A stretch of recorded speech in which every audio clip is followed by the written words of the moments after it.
Hey guys, நான் மீஷோலேருந்து 300க்கு skirt type palazzo pants வந்து வாங்கியிருக்கேன். இது நிறைய பேர் வந்து இந்த மாதிரி ரிவ்யூஸ் போட்டிருப்பாங்க. அதை பார்த்து தான் நானும் வாங்கினேன். கண்டிப்பாக இது செம்ம ஒர்த்தாக இருக்குது. இதோட வேஸ்ட் கிட்ட வந்து எலாஸ்டிக் பேண்ட் வந்து கொடுத்துருக்காங்க. இது நல்ல மொத்தமாகவும் இருக்குது, நல்ல வைடாகவும் இருக்கனால நம்மளோட ஹிப்பில் வந்து நல்ல ஒரு க்ரிப்பாக வந்து நிற்கிது. இதோட லென்த் பார்க்கும்போது நல்லா ஃபுல் லென்த்தாக இருக்குது. நீங்கள் வந்து ஹைட்டாக இருந்தாலுமே இது தாராளமாக வந்து யூஸ் பண்ணிக்கலாம். இதோட ஃபேப்ரிக் வந்து விஸ்காஸ் ரயான் மெட்டீரியலால் ஆயிருக்கு. நல்ல கேஷுவலாக நம்ம வெளியே போகும்போது இது வந்து யூஸ் பண்ணிக்கலாம். ரொம்ப கம்ஃபர்டபுளாக வந்து இருக்குது. இதுக்கு 2 பேக்கெட்ஸுமே வந்து கொடுத்துருக்காங்க. நம்ம குர்த்தி கூட இதை பேர் பண்ணலாம், டேங்க் டாப் கூட, இல்லை க்ராப் டாப்ஸ் கூட இது வந்து பேர் பண்ணிக்கலாம். உங்களுக்கு இது எவ்வளோ பிடிச்சிருக்குன்னு நீங்கள் கமெண்டில் சொல்லுங்கள்.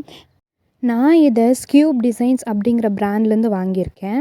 என்னோடய பாயிண்ட்ஸ் இதுக்கு வந்து 5 out of 5 வந்து நான் தருவேன். அடுத்த ஷார்ட்ஸில் பார்க்கலாம். பாய்.